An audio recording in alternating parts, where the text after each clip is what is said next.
5,000 টাকার দাম বেশি। 5,000 টাকাকে কেন্দ্র করে একজন মানুষকে, একজন গাড়ির ড্রাইভারকে তাকে পৃষ্ঠপোষক করে দেওয়া হলো, হোক না কেন সে অমুসলিম। জোরে বলেন, যদি রাষ্ট্রের মধ্যে কোরআনের আইন থাকতো তাহলে আল্লাহ পাক রব্বুল আলামিনের বিধান মোতাবেকে ওই ব্যক্তিকে যেই দলের হোক না কেন ওই জানোয়ারকে ধরে নিয়ে এসে আরেকটা গাড়ির সঙ্গে চাপা দিয়ে তাকে শেষ করে দেওয়া হতো। কথা বলেন ঠিক কিনা? এজন্য বিকল্প আর কোনো পথ নেই, বিকল্প কোনো রাস্তা নেই, একটাই পথ, সেটা হচ্ছে ইসলামের পথ, কোরআনের পথ। জোরে বলেন, বাংলাদেশে যদি এই সার্বভৌমত্ব যদি কোরআন দিয়ে চলে, কোরআন দিয়ে এই রাষ্ট্র যদি চলে, এই রাষ্ট্রের মধ্যে আর কোনো জেনা থাকবে বলেন? জেনা হবে বলেন? আজকে জেনা দিয়ে ভরে গেছে। আপনার মেয়েকে বিবাহ দিবেন, অনেক বাধা আছে, অনেক বাধা আছে, রাষ্ট্রীয় বাধা আছে, প্রশাসনের বাধা আছে, আছে না নাই? কিন্তু আপনার কন্যা সন্তানকে ধরে নিয়ে গিয়ে ধর্ষণ করছে পালাক্রমে। আপনারা দেখেছেন একটা গাড়ির মধ্যে একটা তরুণীকে, একটা কলেজ ছাত্রীকে পালাক্রমে রাতভর ধর্ষণ করেছে। ওই ধর্ষকদেরকে ধরা হয়েছে, গ্রেফতার করা হয়েছে। মনে রাখবেন, কিছুদিন পরে তাদেরকে ছেড়ে দেওয়া হবে। আর ওই ধর্ষিতা নারী যখন সে সুস্থ হয়ে যাবে, সে সুসাইড করে নিজের জীবনটা দিয়ে দিবে। এটাই বাংলাদেশ। কি এটাই বাংলাদেশ? এই বাংলাদেশের এই সমস্ত নোংরা আচরণগুলো পরিবর্তন করতে চাই। রাজি আছি না নাই? আরো জোরে বলেন, রাজি আছি না নাই? সবাইকে এক থাকতে হবে। পারবো কি পারবো না? লিল্লাহে তাকবীর, নারে তাকবীর। সবাইকে এক হতে হবে। পারবো না ইনশাল্লাহ? এক হতে পারবো তো? কোনো ডিভাইডেড রাখা যাবে না, কোনো তারতম্য পার্থক্য রাখা যাবে না, এক প্ল্যাটফর্মে আসতে হবে। রাজি আছে না নাই? বসনিয়ার মুসলমান মার খায়, আরাকানের মুসলমান মার খায়, নেপালের মুসলমান মার খায়, ভুটানের মুসলমান মার খায়, ইন্ডিয়ার মুসলমান মার খায়, সারা বিশ্বের মুসলমান চেয়ে চেয়ে দেখে, নীরব ভূমিকা তারা পালন করে, একটি শব্দও তারা উচ্চারণ করে না। কথা বলেন ঠিক কিনা? অথচ মুসলমান এক নয়। এক যদি আমরা হতে পারি, এক প্ল্যাটফর্মে যদি আসতে পারি, মনে রাখবেন পৃথিবীর কোনো একজন মুসলমানকে হত্যা তো দূরের কথা, কোনো অমুসলিম, কোনো নাস্তিক মুরতাদ যদি চোখ রাঙিয়ে তাকায়, তার জিহ্বা টেনে ছিঁড়ে ফেলা হবে। কথা বলেন না কেন? সম্মানিত ভাইরা আমার, এই জন্য রব্বুল আলামিন বলেন, পৃথিবীর এই সমস্ত অপশক্তির বিরুদ্ধে তোমরা যদি লড়াই করতে চাও, তোমরা যদি লড়াই করতে চাও, এই জমিনে যদি শান্তি প্রতিষ্ঠা করতে চাও, এই জমিনে যদি ন্যায় প্রতিষ্ঠা করতে চাও, মুসলমান মনে রাখো, সর্বপ্রথম যে ফর্মুলা তোমাদের জন্য, তোমাদেরকে এক হতে হবে, এক কাতারে দাঁড়াতে হবে। একতাবদ্ধ হয়ে যেভাবে তোমরা সলাতে দাঁড়াও, ঠিক সেইভাবে এক ইমামের পেছনে একজনের নেতৃত্বে তোমাদেরকে জীবন পরিচালনা করতে হবে। রব্বুল আলামিন বলেন, ওয়াকাতিলুল মুশরিকিনা কাফাতান কামা ইউকাতিলুনাকুম কাফা।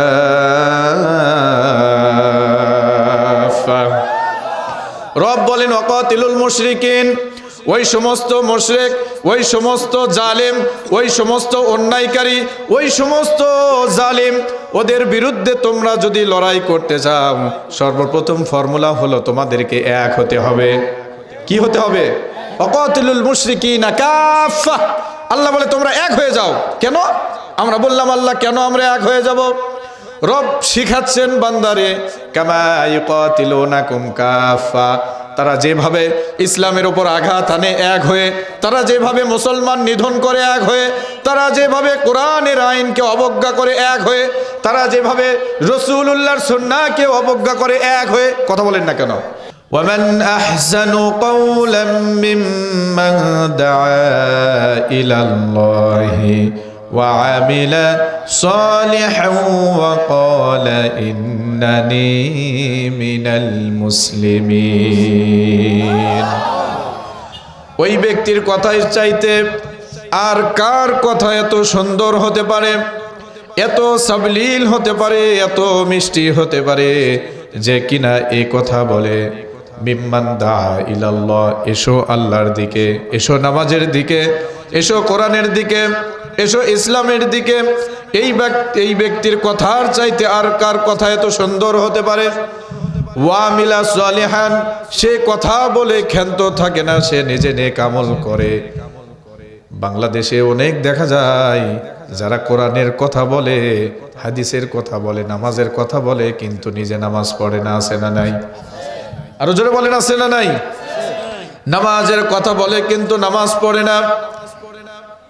এই ধরনের মুসলমানের জন্য রব্বুল আলামিন বলেন, কাবুরা মাকতান ইনদাল্লাহি আন তাকুলু মা লা তাফআলুন।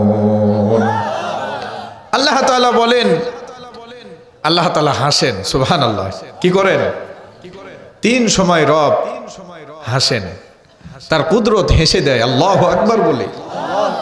কয় সময়? তিন সময় আল্লাহর কুদরত হেসে দেয়। এক সময় হেসে দেন যখন গভীর রজনীতে, কোন কোন শীতের মধ্যে আল্লাহর কোন বান্দা বান্দি যখন তাহাজ্জুদের উদ্দেশ্যে ঠান্ডা পানি দিয়ে যখন ওযু করে, আল্লাহ পাক রব্বুল আলামিন ফেরেশতাদেরকে বলে, ও ফেরেশতারা, এই যে বান্দা, এই যে বান্দি, এরা কি পাগল? সারা বিশ্ব, সারা পৃথিবী যখন ঘুমায়, এই কোন কোন শীতের মধ্যে তারা আরামের ঘুমকে হারাম করে দিয়ে, আরামের ওমকে একেবারে বিনষ্ট করে দিয়ে, দুরভিত করে দিয়ে তারা ঠান্ডা পানি দিয়ে ওযু করে, এরা কি পাগল? ফেরেশতারা বলে, আয় আল্লাহ তাআলা, এরা পাগল নয়, তবে এরা পাগল, এরা হলো আল্লাহর জন্য, আপনি রব, আপনার জন্য পাগল। আল্লাহু আকবার বলেন। আল্লাহ সুবহানাহু ওয়া তাআলা বলেন, কি জন্য তারা ঘুম থেকে উঠেছে? গণ্ডগ্রামের সকল মানুষ যখন ঘুমিয়ে পড়েছে, এই কয়েকজন নারী তাহাজ্জুদের নামাজের জন্য কেন উঠেছে? এই গোলামগুলো ঠান্ডা পানি দিয়ে ওযু করে কেন? ফেরেশতারা বলে, রব্বুল আলামিন, তারা আপনার সন্তুষ্টি অর্জন করতে চায়। রব বলেন, তারা কি কোনোদিন আমার জান্নাত দেখেছে? ফেরেশতা বলে, আল্লাহ দেখি নাই। তারা কোনোদিন দেখে নাই। জান্নাত দেখেছেন? জান্নাত দেখেছেন? কেউ জান্নাতের টিকিট কারা দিচ্ছে? তাহলে কথা কয় না। জান্নাত যদি না দেখে থাকেন, জান্নাতের টিকিটটা কেমনে দেন? নাউজুবিল্লাহ বলেন, নাউজুবিল্লাহ বলেন। এগুলো ভণ্ডামি ছাড়া আর কিছুই নয়। কথা বলেন না কেন? এগুলো ভণ্ডামি ছাড়া কিছুই নয়। জান্নাত ডিপেন্ড করে তার নিজের আমলের উপর, জান্নাত নির্ভর করে তার ঈমানের উপর, জান্নাত নির্ভর করে তার দুনিয়ার পথ চলার উপর। কথা বলেন ঠিক কিনা? এগুলো ভণ্ডামি বাংলাদেশে আর চলতে দেওয়া যাবে না। রাজি আছি না নাই? ফেরেশতারা আবারও জিজ্ঞেস করে, আল্লাহ তাআলা ফেরেশতাদেরকে আবারও জিজ্ঞেস করে, তারা কি জাহান্নাম তাহলে দেখেছে? তারা কি জাহান্নাম দেখেছে? ফেরেশতারা বলে, আল্লাহ, তারা জাহান্নামও দেখে নাই, তারা জাহান্নামও দেখে নাই, কোনোদিন তারা জাহান্নাম দেখে নাই। এবার রব বলেন, তারা কি তাদের রবকে দেখেছে? ফেরেশতারা বলে, তারা তাদের রবকেও দেখে নাই। আপনারা দেখছেন? আরো জোরে বলেন, আরো জোরে বলেন। কিন্তু অনেক সময় দেখা যায় ওয়াজ মাহফিলে বলতেছে, বাজান রে, ঘুমের মধ্যে থেকে চিন্তা করলাম। ঘুমের মধ্যে আবার চিন্তা করে, আমি ঘুমের মধ্যে থেকে চিন্তা করলাম, ফেরেশতা এসে আমার ডাইকা নিয়ে চইলা যায়। আমার রব বলতেছে, বাবা আয় আয় আমার দরবারে আয়, তোর সাথে কে কে আছে সবাইকে নিয়ে জান্নাতে আয়। আছে না নাই? আরো জোরে বলেন, আছে না নাই? এগুলো ভণ্ডামি। কথা বলেন ঠিক কিনা? জান্নাত উদ্বোধন হবে সর্বপ্রথম আমার নবী মুহাম্মদ সাল্লাল্লাহু আলাইহি ওয়াসাল্লামের মাধ্যমে। এ জান্নাত দেখে কোথা থেকে? কথা বলেন ঠিক কিনা? মানুষ সেদিকে দৌড়ায়, মানুষ বোঝে না। সরল সোজা মানুষ সেদিকে দৌড়ায়, যা বলে সেদিকে চলে যায়। ঠিক কিনা? সাবধান। কোরআন হাদিস, আজকে অনেক আধুনিক কোরআন হাদিস আমাদের সামনে, যে যেখানে বলবে যাওয়া যাবে। আপনি কোরআন হাদিস আগে রিচার্জ করবেন। কথা বলেন ঠিক কিনা? রব বলেন, তারা কি জান্নাত দেখেছে? ফেরেশতা বলে, জান্নাত দেখে নাই। রব বলেন, তারা কি তাদের রবকে দেখেছে? ফেরেশতা বলে, আল্লাহ, আপনাকেও তারা কোনোদিন দেখে নাই। আল্লাহ তাআলা বলেন, তাহলে তারা কিসের আশায়, কিসের নেশায় গভীর রজনীতে আরামের ঘুমকে হারাম করে দিয়ে তারা কেন ঠান্ডা পানি দিয়ে ওযু করে? ফেরেশতারা বলে রব্বুল আলামিন তাদের জীবনের অনেক পাপ হয়েছে, অনেক গুনাহ হয়েছে, তাদের জীবনের অনেক চাওয়া আছে, তাদের জীবনে অনেক দুঃখ আছে, কষ্ট আছে, তাদের জীবনের রিজিকের অনেক অভাব আছে। রব তাদেরকে ডাক দিয়ে বলেন, ও ফেরেশতারা, এই সময়টাতে আমার রব মুচকি হেসে দেন, বলি সুবহানাল্লাহ। যখন বান্দা ঠান্ডা পানি দিয়ে ওযু করে, বান্দি আল্লাহর বান্দি যখন ঠান্ডা পানি দিয়ে শেষ রাত্রিতে তাহাজ্জুদের সালাতের জন্য যখন পূর্ব প্রস্তুতি নেয়, আমার রব মুচকি মুচকি হাসে। ফেরেশতাদেরকে বলে, ও ফেরেশতারা তোমরা সাক্ষ্য থাকো, এই সমস্ত বান্দারা যখন নামাজে দাঁড়াবে, সালাতে দাঁড়িয়ে যখন সেজদায় অবনত হয়ে যাবে, সেজদায় গিয়ে যখন তাদের চোখের পানি তাদের নাকের ডগায় আসবে, জমিনে পড়ার পূর্বেই এই সমস্ত বান্দা বান্দীদেরকে আমি রব তাদের জীবনের পাপগুলো ক্ষমা করে দিয়ে মাসুম বেগুনাহ বানায়া দিলাম। এজন্য ইবাদতের কথা, আমলের কথা সেটাই বলতে পারবে সে যে আমল করে। কথা ঠিক কিনা? সম্মানিত ভাইরা আমার, এজন্য আপনি পৃথিবীতে এমন কোন ব্যক্তি ওলি হতে পারে নাই, নবী হতে পারে নাই, রসুল হতে পারে নাই শেষ রাতের ইবাদত ছাড়া। কথা বলেন, আপনি শেষ রাত্রিতে ওঠার অভ্যাস নাই, আপনি শেষ রাত্রিতে উঠতে পারেন না, তাহাজ্জুদ ছাড়া মনে রাখবেন কোনোদিন জান্নাতি হতে পারবেন না। জান্নাতি যদি হতে চান তাহাজ্জুদ লাগবেই লাগবে, ঠিক না? তার কারণ শেষ রাতের ইবাদত ছাড়া কেউ আল্লাহর ওলি হতে পারে নাই। শেষ রাতের সেজদা ছাড়া আমার নবী হতে পারে নাই। শেষ রাত্রিতে সেজদা ছাড়া কোনো সাহাবীর মর্যাদা পায় নাই, ঠিক না? এজন্য আমরা এই অভ্যাস করব, পারবো তো ইনশাআল্লাহ? সামনে রমজানুল মুবারক আসছে, এই পবিত্র মাসে আমরা অন্তত একটু আগে উঠবো। খানা খাওয়ার জন্য তো উঠতেই হবে, উঠতে হবে না? রমজান মাসে 30টা রোজা কে কে রাখার জন্য প্রস্তুত আছে? নারায়ে তাকবীর, নারায়ে তাকবীর। আল্লাহ তাআলা আমাদেরকে 30টা রোজা রাখার জন্য কবুল করুন, বলে আমিন। আরো জোরে বলে আমিন। এবার হাত তুলতে বললে হয়তো হাত তুলবেন, কিন্তু এটা রক্ষা করতে পারবেন না। 20 রাকাত তারাবি কে কে পড়বেন? কে কে পড়বেন? সবাই পড়বেন ইনশাআল্লাহ। হাত নামান। 8 রাকাতের গ্রুপ আছে না নাই? আছে। আমি আপনাদের সঙ্গে তর্কে যাব না, আমি আপনাদেরকে এতটুকু বলতে চাই, আজ পর্যন্ত এই কথা কোনো মুহাদ্দিস, কোনো মুহাক্কিক, কোনো মুফাসসির, কোনো আলিম কেউ বলতে পারে নাই 20 রাকাত পড়লে তার পাপ লেখা হবে। কেউ বলতে পেরেছে? 20 রাকাত কেউ যদি পড়ে তার পাপ হবে, এ কথা বলতে পেরেছে? অতএব রমজান মাসের একটা সেজদা, রমজানের বাহিরে 70টা সেজদা দিলে যেই সওয়াব, যেই নেকি, আল্লাহ তাআলা সেই নেকি, সেই সওয়াব আপনার আমলনামায় দিয়ে দিবে। মিস করবেন? খবরদার, কখনোই নয়। কষ্ট করেন, জান্নাত কষ্ট দিয়েই অর্জন করতে হয়, সুখের ভিতর জান্নাত নেই। যেই ইবাদত আপনাকে সুখ দিচ্ছে, যেই জীবন যাপন আপনাকে সুখ দিচ্ছে, এই জীবন যাপন আপনাকে জান্নাতে নিয়ে যেতে পারবে না। যদি তাই হতো আমার রসুল পেটে কেন পাথর বাঁধলেন? যদি তাই হতো আমার রসুল কেন রক্ত ঝরালেন? যদি তাই হতো কেন আমার রসুল সাল্লাল্লাহু আলাইহি ওয়াসাল্লাম তিনি কেন তার দন্দন মোবারক শহীদ হলো? কথা বলেন না কেন? এজন্য উদত্ত আহ্বান জানাবো, রমজান মাসে 30টা রোজাও রাখবেন এবং যে কয় তারাবি হয় সমস্ত তারাবি পড়ার চেষ্টা করবেন ইনশাআল্লাহ। ভাইরা আমার, 2026 সাল, 2025 সালে অনেকে জীবিত ছিল, তারা কবরে চলে গেছে। আজকে তারা দুনিয়াতে নাই, আজকে রমজান মাস তারা পায় নাই। এই জন্য আমরা যারা রমজান মাস চাই, আল্লাহর কাছে অন্তত বেশি বেশি বলবো, আল্লাহুম্মা বারিক লানা ফি রজব ওয়া শাবান ওয়া বাল্লিগনা রমাজান। পারবো তো ইনশাআল্লাহ?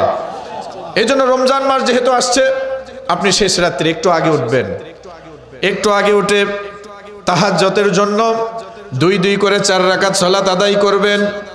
এরপরে ছোট্ট সীমিত পরিসরে আল্লাহর কাছে হাত উত্তোলন করলেন, বললেন রব্বুল আলামিন, বেশি বেশি করে বলবেন, আয় রব মাফ করে দেন, জীবনে অনেক পাপ করেছি, অনেক গুনাহ করেছি, রব্বুল আলামিন আপনি আমারে মাফ করে দেন। তার কারণ রমজান মাস এমন একটি মহতি মাস, এমন একটি গুরুত্বপূর্ণ মাস। রমজান মাস হচ্ছে কোরআন অবতীর্ণের মাস। রমজান মাস হচ্ছে জাহান্নামের দরজা বন্ধ করে দেওয়ার মাস, জান্নাতের দরজাগুলো খুলে দেওয়ার মাস। এজন্য বেশি বেশি যদি আল্লাহর কাছে ক্রন্দন করতে পারেন, রব্বুল আলামিন আপনারে পবিত্র মাসুম বানাইয়া দিবে। এজন্য শেষ রাতের ইবাদত দরকার আছে না নাই? আরো জোরে, রাতের আধারে যারা সিজদাতে রয়, দু চোখের স্রোতে নদী যেন বয়, বিপদের হাতছানি যত আসুক, পিছনে ফিরেও সে তাকাই না। কথা বলেন ঠিক কিনা? যত বিপদ আপদ মুসিবত আসুক না কেন, তারা পিছনে তাকাবে না। তার কারণ তাদের অন্তরে ভয় আছে একমাত্র কার? যাদের হৃদয়ে আছে আল্লাহর ভয়, তারা কভু পথ ভুলে যায় না। আল্লাহর প্রেম ছাড়া এই দুনিয়ায় কারো কাছে কোনো কিছু চাই না, কারো কাছে কোনো কিছু চাই না, ঠিক না? এজন্য সম্মানিত উপস্থিতি, যে কথাটি বলছিলাম, আল্লাহ এই জায়গায় হাসেন, মুচকি হেসে দেন। দ্বিতীয় নম্বর, রব হেসে দেন। ব্যক্তি ওই কথাটা বলে যে সে নিজেই করে না, আমল করে না, অথচ মানুষকে শোনায়, মানুষদেরকে শোনায়। রব্বুল আলামিন বলেন, এর চাইতে নির্বোধ, এর চাইতে বোকা, হতভাগা এই পৃথিবীতে আর কেউ নাই, ঠিক কিনা? এজন্য সম্মানিত উপস্থিতি, তৃতীয় নম্বর ওই জায়গা, যখন দুইজন দাম্পত্য, স্বামী স্ত্রী, হাজবেন্ড ওয়াইফ, যখন গভীর রজনীতে তারা ঘুম থেকে উঠে ওযু করে হাতে হাত রেখে যখন তওবা করে, কার খুশির জন্য? আরো জোরে বলেন, কার খুশির জন্য? আল্লাহর খুশির জন্য। যখন স্বামী স্ত্রী হাতে হাত রেখে যখন তারা তওবা করে আল্লাহর খুশির জন্য, রব্বুল আলামিন তাদেরকে দেখে হেসে দেন, মুচকি হেসে দেন। সুবহানাল্লাহ বলেন। রব্বুল আলামিন বলেন, ওই হাজবেন্ড আর ওয়াইফ, স্বামী স্ত্রীর জীবনের সকল গুনাহগুলো আমি মাফ করে দেই। এজন্য স্ত্রীদেরকে মহব্বত করার দরকার আছে না নাই? আরো জোরে বলেন, আছে না নাই? নিজের বউকে মহব্বত করা, ভালোবাসার প্রয়োজন আছে না নাই? কাকে ভালোবাসবেন? নিজেরটা না পরেরটা? বাঙালি এদের একটা মানে কি বলে উক্তি আছে, পরের বাড়ির পিঠা নাকি লাগে মিঠা মিঠা। নিজের বউ ভালো লাগে না, পরের বউ ভাবি ভালো লাগে। আছে না নাই? আছে না নাই? ওর নিজের বউ এত সুন্দর। আমাকে একটা জায়গায় ডাকছে, একটা সালিশ দরবার, বোঝেন তো? একটা দুর্ঘটনা ঘটছে, বুঝতে পেরেছেন দুর্ঘটনাটা কি? ছোট বাচ্চা আছে, এতটা ওপেন করলাম না। এই দুর্ঘটনা ঘটে গেছে, আমাকে ডাকছে দোয়া করার জন্য। আমি আর জানি না। আমি বললাম, ভাই কিসের দোয়া? বলে, হুজুর বসেন, এত কথা বলেন কে? পরে আমাকে বললো, হুজুর এটা ওয়াকাম করছে। আমি বললাম, ভাই আমি চলে যাবো। কয় না, দোয়া করাই লাগবে, না হলে চাকরি যাবে। চাকরি বাঁচান তো ফরজ, কথা ঠিক কিনা? বললাম, ভাই অনেকক্ষণ থেকে আপনাদের পেচাল শুনছি, একটু আমি 2 মিনিট কথা বলি। ওই যে ছেলে, তাকে বললাম, মানে ওর পিছনেই একটা মহিলা দাঁড়িয়ে আছে, বারবার কথা বলছে। আমি তাতে আইডিয়া করলাম। আমি বললাম যে এই মহিলাটা কে? তো ওই ছেলে বলছে, হুজুর এটা আমার ওয়াইফ, আমার বউ। তা আমি বললাম, আপনি এত বড় বেহুদ্দা, এত বড় নির্লজ্জ, এত বড় জানোয়ার, এত বড় ইতর, আপনার বউর দিকে একবার তাকাছেন? দেখেন তো। আমি সবাইকে বললাম, ভাই বলেন তো এনার স্ত্রী সুন্দরী নাকি অসুন্দরী? সবাই বলতেছে সুন্দরী। তা আমি বললাম, আপনার এত সুন্দর একটা স্ত্রী আল্লাহ আপনাকে দিয়েছে, এইটা রেখা আপনি আরেকজনের দরজায় কেন গেছেন? বেয়াদব। আমি ওখানে বললাম, এক পিটেন, এক মারতে থাকেন, যতক্ষণ আমি নিষেধ না করব মারতেই থাকেন। কথা বলেন না কেন? এরকম আছে না নাই? হুজুর মসজিদে ওয়াজ করেছে, বউকে জড়ায় ধরলে সুন্নতের সওয়াব পাওয়া যায়। কিসের সওয়াব? জোরে বলেন। সুন্নতের সওয়াব পাওয়া যায়। এক বদমাইশ মানুষের বউ বের করে নিয়ে চলে গেছে। পরের দিন বলা হলো, কে এগুলা করলু কা, তুমি এগুলো করেছে কেন? বলছে হুজুর তো বলেনি নিজেরটা না পরেরটা, সেটা তো বলেনি, খালি বলছে বউ জড়ায় ধরা লাগবে, এজন্য আমি যেটা পাচ্ছি সেটা না চলে গেছি। আছে না নাই? জোরে বলেন আছে না নাই? পরকীয়া প্রেম কি বলেন? যেই সংসারে ঢুকেছে, যেই পুরুষের মধ্যে ঢুকেছে সেই পুরুষের জীবন শেষ, যেই নারীর মধ্যে ঢুকেছে সেই নারীর জীবন শেষ, যেই সংসারে ঢুকেছে সেই সংসার শেষ, তাদের ইহকাল শেষ পরকালও শেষ। কথা বলেন না কেন? সম্মানিত উপস্থিতি, নিজের স্ত্রীকে সবচাইতে বেশি মহাব্বত করবেন, ভালোবাসবেন, নিজের স্ত্রীকে সবচাইতে সম্মান দিবেন। তার কারণ কয়েকটা জেলা ওভারটেক করে সে বগুড়া জেলাতে এসে আপনার কাছে সংসার করছে একমাত্র আপনার উপর নির্ভরশীল হয়ে। কথা বলেন না কেন? সেই মানুষকে আপনি দুঃখ দেন, কষ্ট দেন, তুচ্ছ তাচ্ছিল্য করে কথা বলেন, কি ধরনের আচরণ এটা? একমাত্র আপনি তার সম্বল, একমাত্র আপনি তাকে সাপোর্ট করার মতো ব্যক্তি, আপনি ছাড়া কেউ নাই। সেই আপনি যদি তার থেকে মুখ ফিরিয়ে নেন, সে কোথায় যাবে? এজন্য স্ত্রীকে বেশি মহব্বত করা দরকার আছে না নাই? স্ত্রীকে সম্মান করবেন, সবচাইতে বেশি সম্মান করবেন, প্রশংসা করবেন সবচাইতে বেশি স্ত্রীর। কার? জোরে বলেন কার? নিজেরটা না পরেরটা? আবার বলেন নিজেরটা না পরেরটা? আপনারা তো ভাই নিজের ওয়াইফ যদি ফোন দেয় কথার ধরন হয় একরকম, আর যদি অন্যের ওয়াইফ ফোন দেয় কথার ধরন হয় আরেক রকম। কথা বলেন, আরো জোরে বলেন। অন্যের ওয়াইফ ফোন দিয়েছে, আপনার ম্যাডাম অথবা ভাবি ফোন দিয়েছে, আসসালামু আলাইকুম, হ্যাঁ ভাবি কেমন আছেন, ভালো আছেন, কি বলেন, হ্যাঁ কি সমস্যা ভাবি, কি উপকার করতে পারে, কি সুন্দর কথা। আর নিজের ওয়াইফ ফোন দিয়েছে, কেরে তুই জানিস না এই সময় আমি ব্যস্ত থাকি, তুই এই সময় কেন ফোন দিছিস, কি লাগবে বল, তাড়াতাড়ি বল। কথা বলেন, কথা বলেন। আপনি অন্যের ওয়াইফের সঙ্গে যে ব্যবহার করলেন সেই ব্যবহার নিজেরটার সঙ্গে করতে হবে, আর নিজেরটার সঙ্গে যেটা করেছেন সেটাই অন্যের সাথে করতে হবে। এটাই হচ্ছে ইসলাম। কথা বলেন না কেন? একটা নারী অন্য পুরুষের ফোন রিসিভ করে যদি বলে, কে বলছেন, কে বলছেন, আপনি কাকে চান, ওই ফোন দিতে সাহস পাবে? জোরে বলেন। আর যখন একটা নারী ফোন দিয়ে আসসালামু আলাইকুম, হ্যাঁ ভাইয়া কে বলছেন, চিনতে পারলাম না, আছে না নাই? এ যুবক আছে না নাই? তোমাদেরকে খালি ঘুরায় আর ঘুরায়, কিন্তু পাত্তা দেয় না। কথা ঠিক কিনা? বাবারে পাত্তা দিবে না, এগুলো পাত্তা দিবে না, নিজে যোগ্যতা অর্জন করো, ওরা পিছনে পিছনে ঘুরবে। কথা বলেন ঠিক কিনা? তোমরা কেন পিছনে পিছনে ঘুরবা? সময় নষ্ট, সময় নষ্ট, জীবন নষ্ট, যৌবন নষ্ট, সর্বশেষ হারবালের অফিস তোমাদেরকে খুঁজতে হয়। কথা ঠিক কিনা? মাদক দিয়ে সমাজটা ভরে গেছে, আছে না নাই? আরো জোরে বলেন, আছে না নাই?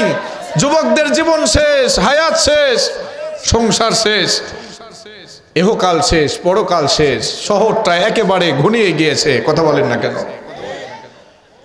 এগুলো বন্ধ হোক, চাই কি চাই না? জোরে বলেন। সবাই চাই বন্ধ হোক। কি দিয়ে বন্ধ করতে হবে বলেন? জোরে বলেন, কি দিয়ে? ওয়াজ দিয়ে কি বন্ধ হবে? ওয়াজ দিয়ে বন্ধ হবে? এগুলো যদি ওয়াজ দিয়ে বন্ধ হতো, বেনামাজির শাস্তি যদি ওয়াজ দিয়েই হতো, সুদের বিরুদ্ধে যদি ওয়াজ দিয়ে, কথা দিয়ে যদি সুদ বন্ধ করা যেত, ওয়াজ দিয়ে যদি, আলোচনা দিয়ে যদি ঘুষ বন্ধ করে যেত, তাহলে আসমানের নিচে জমিনের উপর সবচাইতে বড় ওয়াইজিন ছিলেন কে? মুহাম্মদ সাল্লাল্লাহু আলাইহি ওয়াসাল্লাম। উনি ওয়াজ করে এগুলো বন্ধ করেন নাই। কি দিয়ে বন্ধ করেছেন? জোরে বলেন। আইন দিয়ে। কি দিয়ে? কি দিয়ে বন্ধ করেছেন? আইন দিয়ে। আজকে 17 তারিখ, আজকে রাত 12টায় বাংলাদেশের প্রধান উপদেষ্টা যদি এই ঘোষণা দিয়ে দেন, ডক্টর মোহাম্মদ ইউনূস যদি এই কথা বলেন, রাত 12টার পরে 18 তারিখ পড়ে যাবে। 18 তারিখ থেকে বাংলাদেশের যত নরনারী রয়েছে, বালেক পুরুষ যারা রয়েছে, সাবালিকা নারী যারা রয়েছে, সকলের জন্য 5 ওয়াক্ত সালাত ফরজ করে দেওয়া হলো, বাধ্যতামূলক করা হলো। খুশি না বেজার? জোরে বলেন, খুশি না বেজার? এই আইন করে দেওয়া হলো, পার্লামেন্টে আইন করে দেওয়া হলো। রাত 12টা 1 মিনিটের পরে এই আইনটা বাংলাদেশের সকল মুসলমান নরনারী সকলের জন্য প্রযোজ্য হয়ে গেল, ঠিক কিনা? ফজরের নামাজে যে কেউ আসবে না। একজন যুবক, আপনার সন্তান যদি নামাজে না আসে, আপনার কন্যার সন্তান যদি ঘরের মধ্যে সে নামাজ না পড়ে, আপনার ওয়াইফ যদি ফজরের সালাতে না ওঠে, এই বিধান করে দেওয়া হলো। ডক্টর মোহাম্মদ ইউনূস একটা আইন জারি করে দিলেন, 1 ওয়াক্ত নামাজ যে ছেড়ে দিবে তার জন্য 50,000 টাকা জরিমানা আর তাকে 3 মাসের জেল দেওয়া হবে। নামাজের জন্য কাউকে ডাকাডাকি করতে হবে? জোরে বলেন। আজকে ফজরের নামাজে মুসল্লি কতজন হয়? গোটা 40। অথচ এক মহল্লায় জনসংখ্যা থাকে কতজন? 300-400 ব্যক্তি থাকে, সেখানে 40 জন নামাজ পড়ে, আর বাকি ব্যক্তিদের কি নামাজ মাফ হয়ে গেছে? জোরে বলেন। কিন্তু নামাজের আইন যদি পাশ করা হয় পার্লামেন্টে, সংসদ ভবনে, তাহলে আপনার যুবক ছেলে, আপনার যুবতী কন্যা মেয়ে, ও রোজু থাক আর না থাক, ইমামের পিছনে এসে নিয়ত বানবে আল্লাহু আকবার, ঠিক কিনা? ওযু ছাড়াই বাধ্যতামূলক এসে আল্লাহু আকবার নিয়ত বেঁধে নেবে। কথা বলেন না কেন? তার কারণে 1 ওয়াক্ত নামাজ যদি চলে যায়, আপনি গরিব মানুষ 40-50 হাজার টাকা কিভাবে দিবেন? না হলে ওকে 3 মাস জেল খাটতে হবে। কথা বলেন না কেন? আজকে এটা শহর, বগুড়া শহরের অবস্থা, আমাদের মা বোনদের আর কোনো হিজাব নাই, ঠিক কিনা? তার কারণ হিজাবের তো দরকার নাই। আজকের বড় বড় শিক্ষিত সমাজ তারা বলতেছে হিজাবের দরকার নাই, বরং ইসলামের এই একটা বিধান নিয়ে কটূক্তিও চলছে, কথা ঠিক কিনা? এরা নাকি বুদ্ধিজীবী। এরা কি জীবী? এরা বুদ্ধিজীবী।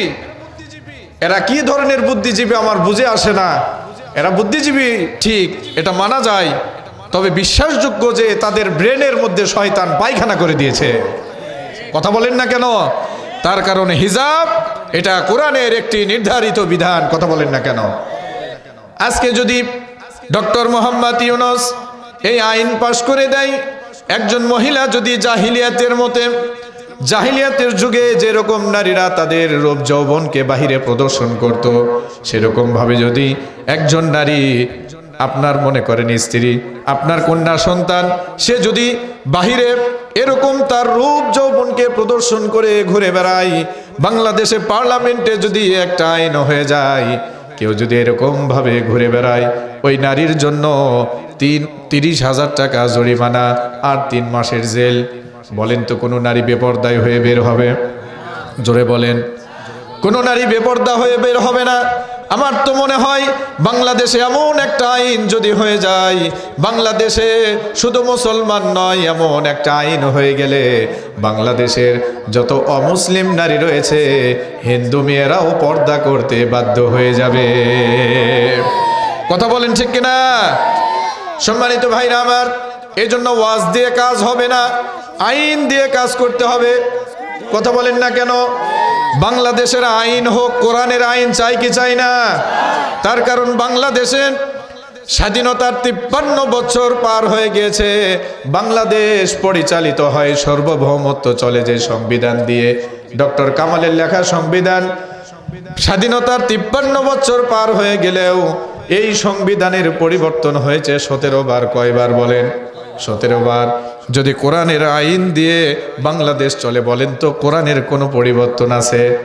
জোরে বলেন, কেউ পরিবর্তন করতে পারবে? কিয়ামত হয়ে যাবে, কোরআনের একটি আয়াত তো দূরের কথা, কোরআনের একটি জের ও জবর তো দূরের কথা, কোরআনের একটা নোক্তা কেউ পরিবর্তন করার দুঃসাহস দেখাতে পারবে না। সুতরাং এই কোরআন কি বাবা, সুতরাং যদি এই কোরআন যদি আমাদের রাষ্ট্রীয় আইন হয়ে যায়, কোরআন দিয়ে যদি রাষ্ট্র চলে, আপনার মেয়ে ছেলে সবাই নামাজি হতে বাধ্য হয়ে যাবে, ঠিক না? সবাই নামাজি হতে বাধ্য হয়ে যাবে। এই কোরআন দিয়ে যদি দেশ চলে, তাহলে সবাই পর্দা করতে বাধ্য হয়ে যাবে। এই কোরআন দিয়ে যদি দেশ চলে, এই রাষ্ট্র চলে, এই সার্বভৌমত্ব যদি পরিচালিত হয়, মনে রাখবেন, বাংলার সার্বভৌমত্বে আর কোনোদিন মানুষ হত্যা হবে না, আর কোনোদিন কোনো রক্তপাত হবে না। মানুষ হত্যা আছে না নাই? জোরে বলেন, রক্তপাত আছে না নাই? শুধু খুন আর খুন, শুধু খুন আর খুন, কোনো হিসাব নাই আমাদের জানের। আজকে কোনো নিরাপত্তা নাই। আজকে মানুষের কাছে 5,000 টাকার মূল্য একজন মানুষের জীবনের চাইতে বেশি। কথা ঠিক কিনা?